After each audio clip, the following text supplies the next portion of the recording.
आज की डेट में रामायण पे बात करने बताने वाले बहुत लोग मिल जाएंगे आपको, लेकिन कुरान मजीद, इस्लाम, जिहाद, शरिया, इनके बारे में आपको नहीं पता है कुछ भी। इसके बारे में लोग बताने से कतराते हैं, लोग दाएं बाएं करने लगते हैं, लोग अपोलोजिस्टिक हो जाते हैं और हम सीधे सीधी बात करने से दाएं बाएं करते हैं। लेकिन ये मुझे बताइए, किस मुंह से तमाम वो सारे लोग जो राष्ट्रगान पे सवाल खड़ा कर रहे हैं, जो 52 सेकंड के लिए नहीं खड़े हो सकते हैं, वो अपने बच्चे से कहेंगे कि स्कूल में जाके राष्ट्रगान हो रहा हो तो तुम खड़े हो? वो बच्चा भी सवाल पूछ सकता है कि मैं पढ़ने जाता हूं, मैं क्यों खड़ा हूं राष्ट्रगान के लिए? ये किधर जा रहा है मुल्क? किसी को वंदे मातरम पे एतराज है कि ये हमारे मजहब के। इस फंक्शन में शॉल उड़ा करके मुझे रामचरितमानस,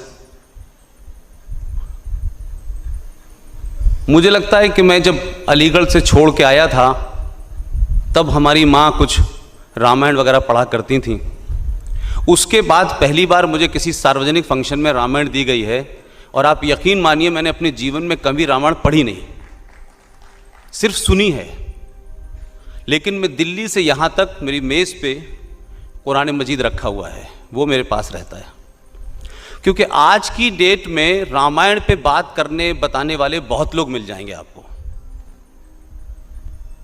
लेकिन कुरान मजीद, इस्लाम, जिहाद, शरिया, इनके बारे में आपको नहीं पता है कुछ भी। इसके बारे में लोग बताने से कतराते हैं, लोग दाएं बाएं करने लगते हैं, लोग अपोलोजिस्टिक हो जाते हैं और हम सीधे सीधी बात करने से दाएं बाएं करते हैं। और मेरी फितरत में नहीं है कि मैं किसी से खुश करने के लिए कोई बात ऐसी कहूं जो गलत हो, और किसी को खुश करने के लिए कोई बात गलत की जाए, कोई वादा गलत किया जाए, उसका नाम मेरी नज़र में है सेकुलरिज्म। आप झूठ बोलिए, जो सच है उसे न बताइए और सच को छुपाइए, इसी का नाम हिंदुस्तान में सेकुलरिज्म है, जिसके बीच में बड़ा हूं। और मैं कतई सेकुलर नहीं हूं, एकदम नहीं हूं। हमारे आप ताज नगरी में बैठे हैं, आजकल बड़ी चर्चा है ताजमहल को लेकर के। ताजमहल का रेफरेंस बहुत बार आता है, बड़े सारे हिस्टोरियन ने बहुत सारी बातें लिखी हैं, लेकिन ये महज दुर्भाग्य इस देश का कि एक तरफा एक सोच के लोगों ने इस देश के इतिहास को लिखा है और उस इतिहास को इस देश के बच्चे बच्चे के दिमाग में डाल दिया गया है। इसीलिए दिल्ली के अंदर हमको 27 साल में 56 ऐसी सड़कें मिलती हैं जो औरंगजेब से शुरू होती हैं, शाहजहां से निकलती है, सफदरजंग से होती हुई तमाम बाबर रोड मिल जाती हैं, लेकिन हमें दारा शिकोह रोड नहीं मिलती। अब आप कहेंगे कि मैं दारा शिकोह के बारे में क्यों बात कर रहा हूं? हिंदुस्तान के लोगों ने, हिंदुस्तान में बहुत बड़ी तादाद में विद्वानों ने दारा शिकोह को डस्टबिन में डाल दिया और औरंगजेब 7 किलोमीटर लंबी बनी हुई है। ये रोड क्यों बनी हुई हैं? ये किसको बताने के लिए बनी हुई हैं? ये औरंगजेब रोड इस हिंदुस्तान में क्यों होगी? ये बाबर रोड क्यों होगी? ये अकबर रोड क्यों होगी इस हिंदुस्तान के अंदर? अगर हम इतिहास में जब ये पढ़ते हैं, बचपन से पढ़ते पढ़ते बड़े हो गए, ये आक्रांता थे, इन्होंने देश को लूटा, इन्होंने कन्वर्जन किया, इन्होंने भारत की संस्कृति के साथ खिलवाड़ किया, तो आज आजाद भारत में इनके नाम से सड़कें क्यों हैं? इस पे क्यों खामोशी है आपकी? क्यों दारा शिकोह का नाम नहीं लिया जाएगा, जिसने भारत के तमाम पुराने पुराणों को, आपके ग्रंथों को ऐसी ऐसी लैंग्वेज में, ऐसी ऐसी भाषा में, जबान में उसका ट्रांसलेशन कराया, पूरी दुनिया में प्रचार किया?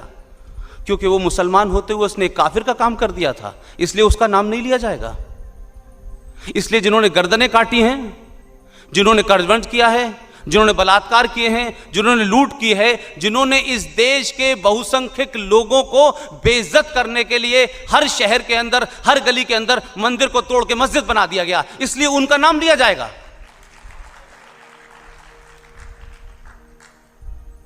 ताजमहल से मेरा कोई विवाद नहीं है, क्योंकि मैं जितनी भी बात कहूंगा इस्लामिक रेफरेंस से कहूंगा। ताजमहल पे विवाद हो रहा है, ताजमहल पे पहले से विवाद बहुत सारे होते रहे हैं, लेकिन इन विवादों को समाप्त करने की कोशिश क्यों नहीं होती?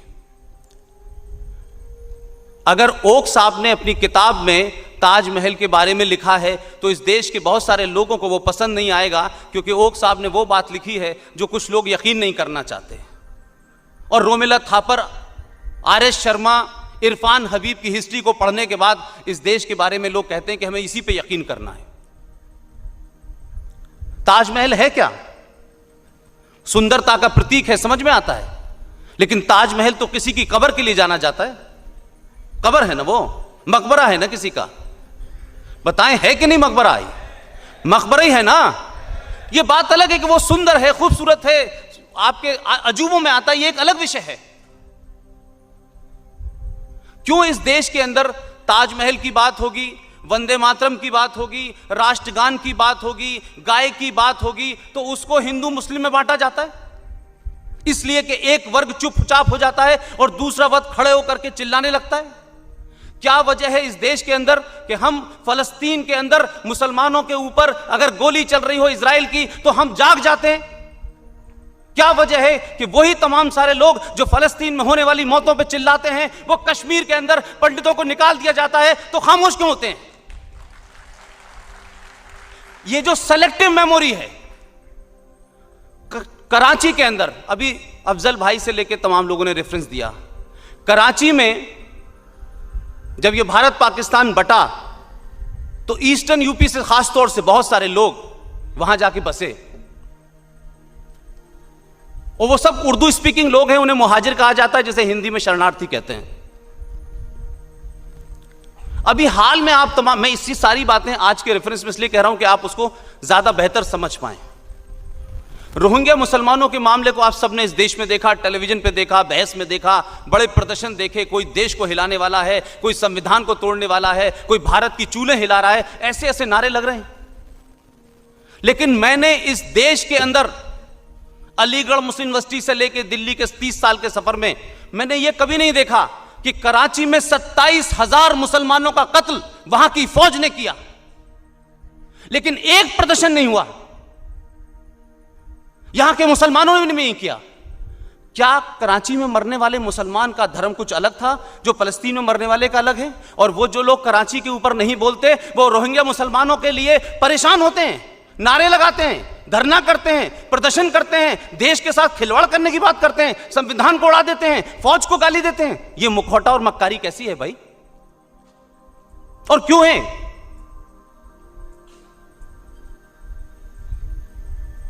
हम कहते हैं रब्बिल आलमीन। यहां कर कोई मुसलमान बैठा हो और मैं गलत कह रहा हूं तो मुझे जरूर बताए अफजल भाई, रब्बिल आलमीन का मतलब क्या है? उस सृष्टि को चलाने वाला, हम यही कहते हैं, उसको उर्दू में रब्बिल आलमीन कहते हैं। उसने तो नहीं फर्क किया ना कि ये हिंदू है तो इसके ऊपर हवा आएगी, नहीं आनी चाहिए, ये मुसलमान है तो इसके ऊपर आनी चाहिए, इसके ऊपर धूप जानी चाहिए, इसके ऊपर गर्मी आनी चाहिए। उसने तो फर्क नहीं किया। उसने तो नहीं कहा कि हिंदुस्तान के फला खित्ते में रहने वालों के लिए मेरा उस पर कोई जिम्मेदारी है। वो रब को चला रहा है। और मैं अपनी बात को भारतीय संदर्भ में कहने के लिए, इतना बवाल हुआ है नरेंद्र मोदी की सरकार आने के बाद, ऐसे लग रहा है पूरे देश के अंदर बवाल मच गया है। बौद्धिक आतंकवाद अपनी चरम सीमा पर है। एक आतंकवाद हम देख रहे हैं, लोग AK-56 से मारते हैं, लेकिन इस देश के टेलीविजन पे, डिस्कोर्स पे, डिबेट में सुबह से लेकर शाम तक कुछ बौद्धिक आतंकवादी इस देश को तोड़ने पे आमादा हो गए। यह सबसे बड़ा खतरा है। क्या नरेंद्र मोदी ने, मैं कोई उनकी पार्टी का आदमी नहीं हूं, क्या नरेंद्र मोदी ने कभी यह कहा कि इस देश में मैं 80 करोड़ हिंदुओं का प्रधानमंत्री हूं? क्या कहा उन्होंने कभी यह बात? और क्या कोई सड़क इसलिए इधर से मुसलमान के घर के पीछे से बना दी कि इधर ये नहीं चलेगा, इधर ये चलेगा? ये रेल मुसलमान की कॉलोनी में नहीं रुकेगी, ये रामपुर में नहीं रुकेगी, ये हरिद्वार में रुकेगी। लेकिन कुछ लोगों को अपनी सियासी रोटियां सेकनी है, वो सेकें, सियासी बातें करें, मुझे उसका भी कोई दुख नहीं है। सवाल यह है कि वो विरोध करते करते इस देश के खिलाफ खड़े हो गए। आज चर्चा हो रही है कि राष्ट्रगान होगा तो हम खड़े क्यों होंगे? ये जरूरी नहीं है हम क्यों खड़े हों, हमें नहीं खड़ा होना है। क्या ये कंपलसरी क्यों है? ये हमारे ऊपर लादा क्यों जा रहा है? अगर टेलीविजन पे बैठ करके कुछ लोग कहेंगे कि राष्ट्रगान जो 52 सेकंड का होता है हम क्यों खड़े हों, ये जबरदस्ती थोपा नहीं जाना चाहिए, राष्ट्रवाद जबरदस्ती नहीं होता है, अपने मन से होता है, तो हमने तो नहीं थोपा। लेकिन ये मुझे बताइए किस मुंह से तमाम वो सारे लोग जो राष्ट्रगान पे सवाल खड़ा कर रहे हैं, जो 52 सेकंड के लिए नहीं खड़े हो सकते हैं, वो अपने बच्चे से कहेंगे कि स्कूल में जाके राष्ट्रगान हो रहा हो तो तुम खड़े हो? वो बच्चा भी सवाल पूछ सकता है कि मैं पढ़ने जाता हूं, मैं क्यों खड़ा हूं राष्ट्रगान के लिए? ये किधर जा रहा है मुल्क? ये डिबेट किधर जा रही है इस देश में? किसी को वंदे मातरम पे एतराज है कि ये हमारे मजहब के खिलाफ है, किसी को राष्ट्रगान पे एतराज है। एक नेता ने इसी उत्तर प्रदेश के ने कहा कि कारगिल का युद्ध मुसलमानों की वजह से जीता। हमने तो नहीं कहा उसमें हिंदू और मुसलमान थे। आपने अपनी जलील और कमीन सियासत के चलते आपने फौज के अंदर भी फर्क करना शुरू कर दिया। अब हमको नाम गिनाने पड़ते हैं कि देखिए उस फौजी का नाम ये था, फलाने फौजी का नाम ये था, फलाने फौजी का नाम ये था। अभी अफजल भाई ने भारतीय संस्कृति और भारतीय परंपरा की बात कही है। कहा कि भगवान राम जब लंका गए थे तमाम सारी चीजें हुई, उसके बाद उन्होंने लंका पे कब्जा नहीं किया। वो तो मुझे नहीं पता, न उस दौर में मैं था न मुझे पता।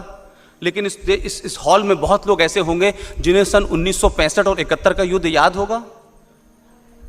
सन 65 में लाल बहादुर शास्त्री की ज़ेर क़यादत में जब युद्ध चल रहा था तो आपको मालूम है कि भारत की फौजें लाहौर तक चली गई थी। समझौता हुआ, पूरी जमीन लौटाई हमने। हम अगर रोक लेते वहां तो पाकिस्तान की उस वक्त हैसियत नहीं थी कि वो हमसे जमीन वापस लेता।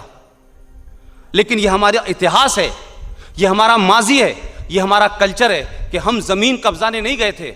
हम इसलिए गए थे कि आपने धोखे से हमारे ऊपर हमला किया और आपको सबक सिखाना था। सबक सिखाने के बाद हम वापस आ गए। सन 71 के अंदर, सन 71 में जिस पाकिस्तान को टू नेशन थ्योरी पे बनाया गया कि साहब हिंदू और मुसलमान एक साथ नहीं रह सकते, इनका कल्चर एक नहीं है, और ये हिंदू मेजॉरिटी में है, ये मुसलमानों पे कब्जा कर लेंगे, अपना गुलाम बना लेंगे, इसी बात पे तो बनाया गया था। ये तो टू नेशन थ्योरी थी। वो टू नेशन थ्योरी जो बनी वो इस्लाम के नाम पे सन 16 दिसंबर 1971 को 2 टुकड़ों में बट गई।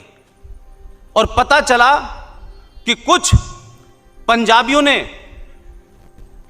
और जो हिंदुस्तान से नफरत करते थे उन लोगों ने बंगाल के एक आदमी को जो चुनाव जीत गया था उसको पाकिस्तान की कमान देने से इसलिए मना कर दिया कि ये वो नहीं है, ये तो कुछ बंगाली टाइप का मुसलमान है, इसकी तो भाषा में कुछ संस्कृति आती है, लिहाजा हम इसे बनने नहीं देंगे। और एक मूवमेंट खड़ा हुआ और सन 1971 को पाकिस्तान से ईस्ट पाकिस्तान टूट करके बांग्लादेश बन गया। ये मजहब के नाम पे जो मुल्क बनाया था और ये कहा गया कि दो एक साथ नहीं रह सकते, वो 71 के अंदर चित हो गया। 93,000 फौजी उनको पकड़ा गया, सरेंडर कराया गया। भारत ने उस दौर के भारत की बात कीजिए जब भारत भी बहुत गरीब था, जब अनाज बाहर से आया करता था। उन 95 करोड़ लोगों को महीनों खाना खिलाया, किसी के हाथ पैर नहीं काटे। ये हमारी संस्कृति थी। और आपकी संस्कृति क्या थी कि भारत और पाकिस्तान के बीच में कारगिल का युद्ध हुआ, एक फौजी रह गया पाकिस्तान के अंदर। मैं कैप्टन कालिया की बात कर रहा हूं। उसकी आंखें, उसके गुर्दे, उसके शरीर के हर अंग को निकाला और वापस भेज दिया। यह आपकी संस्कृति है, यह आपका कल्चर है, यह आपका माजी है। हमें बता रहे हैं आप भारत के लोगों को मानवता सिखा रहे हैं। आप हमें मानवता का पाठ पढ़ा रहे हैं। हमने तो नहीं पूछा कि जो लोग ताजमहल के लिए सुबह से शाम तक परेशान हैं कि हम यहां से जाएंगे, पता नहीं कहां जाएंगे, पता नहीं उन्हें कहां जाएंगे। सन 47 में भी कुछ लोग गए थे, बोले हम जब जाएंगे तो ताजमहल भी ले जाएंगे, कुतुब मीनार भी ले जाएंगे। उन लोगों से जरा पूछिए, इस्लाम के मानने वाले हैं, कुरान शरीफ का सुबह शाम हवाला देते हैं, कौन लोग हैं जो ताजमहल के मकबरे के लिए हिंदुस्तान को तोड़ने पे तुले हैं? ये वो लोग हैं जिन्होंने मोहम्मद साहब की बेटी फातिमा की कब्र के चिथड़े उड़ा दिए। कौन लोग हैं ये? उनकी बेटी को उनकी कब्र को चिथड़े उड़ा दिए, वो कब्र कहीं मौजूद नहीं है। वो लोग ताजमहल के लिए जान दे रहे हैं। मैंने आजमगढ़ में भी कहा था, मैं फिर दोबारा कह रहा हूं, इस्लाम के अंदर बुत परस्ती के खिलाफ है। इस्लाम बुत परस्ती नहीं हो सकती, उसी के खिलाफ एवोल्यूशन हुआ था इस्लाम का। और कब्रों का कंसेप्ट नहीं है कि कब्रें बनाइए, बड़ी बड़ी कब्रें बनाइए, ऐसा कंसेप्ट नहीं है। अगर ऐसा होता तो आधी दुनिया इस समय कब्र में तब्दील हो चुकी होती। लेकिन कब्रों को लेकर के सियासत होती है इस मुल्क के अंदर। मोहम्मद साहब की कब्र देखी किसी ने? कहीं है कब्र? लेकिन हिंदुस्तान में कुरान के ऊपर, इस्लाम के ऊपर, पाकिस्तान के ऊपर, मुसलमान के ऊपर, ईद के ऊपर, दिवाली के ऊपर, हर चीज पर सियासत होनी है। हमारे मुल्क में 20 करोड़ के आसपास मुसलमान हैं, तब भी वो लोग वो हमसे पूछ रहे हैं कि आपके मुल्क के अंदर हिंदू मुस्लिम दंगे होते हैं। अरे दंगे भी होंगे, हिंदू मुस्लिम में भी झगड़ा होगा, हिंदू हिंदू में भी झगड़ा होगा, हर तरीके का झगड़ा होगा। क्यों? इंसान नहीं है हम। लेकिन झगड़ा बंटवारे के लिए नहीं होता हमारे हिंदुस्तान में। बंटवारे के वक्त जितने हिंदू पाकिस्तान में थे उसमें 0.1 रह गए। ये वो लोग हैं, वो भारत के दंगों पे बात करेंगे, वो भारत के मुसलमानों को बताएंगे कि तुम पाकिस्तान के साथ तुम्हें अपनी अपनी हुब्बुल वतनी दिखानी चाहिए, क्योंकि हम इस्लामिक मुल्क हैं और ये हिंदुओं का मुल्क है, इसलिए इनके साथ हुब्बुल वतनी नहीं होनी चाहिए। ये दो तरफा बात होगी। इसलिए भारत के मुसलमानों से मेरी गुजारिश है, बार बार मैं कहता हूं, जिस दिन भी भारत के 25 करोड़ मुसलमान 2 रकात एक्स्ट्रा पढ़ लेंगे उस दिन पाकिस्तान समाप्त हो जाएगा। आप 2 रकात पढ़िए कि आज हमने लानत भेजी पाकिस्तान के ऊपर। पाकिस्तान जिंदा इसलिए है कि आप खामोश रहते हैं और आपकी खामोशी से उसको लगता है कि बड़ा जुल्म हो रहा है, हमारा मुसलमान भाई बोल नहीं पा रहा है, उसको मारा जा रहा है, उसको लूटा जा रहा है। जिस दिन आपको लगेगा कि हम इस मुल्क में रहे हैं, लड़ेंगे भी, मरेंगे भी, आपस में सब कुछ करेंगे, लेकिन हमें तुम्हारी सिंपैथी की जरूरत नहीं है, उस दिन हिंदू मुस्लिम का झगड़ा नहीं, पाकिस्तान से खत्म हो जाएगा। दोस्तों, अभी हाल ही में इंटरनेट पर एक वीडियो तेज़ी से वायरल हो रहा है। यह वीडियो इसलिए वायरल हो रहा है क्योंकि इस वीडियो में एक मुस्लिम व्यक्ति जय श्री राम के नारे लगाते दिखाई दे रहा है। क्या है पूरा माजरा, चलिए आपको बताते हैं। दरअसल बीते 2 दिसंबर को हमारे गृह मंत्री और मुख्यमंत्री योगी आदित्यनाथ सहारनपुर में एक रैली को संबोधित कर रहे थे। तभी अचानक एक व्यक्ति ने मुख्यमंत्री योगी आदित्यनाथ के जोशीले भाषण सुनकर जय श्री राम के नारे लगाने शुरू कर दिए। इस वीडियो में खास बात यह है कि यह व्यक्ति मुस्लिम है, इसीलिए यह वीडियो चर्चा का विषय बना हुआ है। हालांकि इस वीडियो में जिस व्यक्ति ने जय श्री राम के नारे लगाए हैं उसके ऊपर देवबंद के उलेमा को एतराज़ है। उन्होंने कहा कि उन्हें इस बात के लिए तौबा करनी चाहिए और इतना ही नहीं, उन्हें इस्लाम से खारिज करने की धमकी दे डाली। मौलाना की इस एतराज़ के बाद जनसभा में जय श्री राम के नारे लगाने वाला व्यक्ति मीडिया के सामने आ गया। उसने साफ कहा, हम सब राम के वंशज हैं और जय श्री राम के नारे लगाने पर किसी को ऐतराज़ नहीं होना चाहिए। भगवान श्री राम की जय जयकार करने में कोई हर्ज नहीं। देवबंद क्षेत्र के मुस्लिम व्यक्ति भाजपा कार्यकर्ता एहसान राव ने जनसभा में बहुत ही जोशीले ढंग से जय श्री राम के नारे लगाए थे, जिसकी वीडियो इंटरनेट पर वायरल हो गई थी। उसके बाद तमाम मुस्लिम लोगों ने इस पर एतराज़ जताया था। उलेमा की प्रतिक्रिया के बाद एहसान राव ने मीडिया के सामने आकर कहा, हम सब श्री राम के वंशज हैं और हमें श्री राम की जय जयकार करने में कोई हर्ज नहीं होनी चाहिए।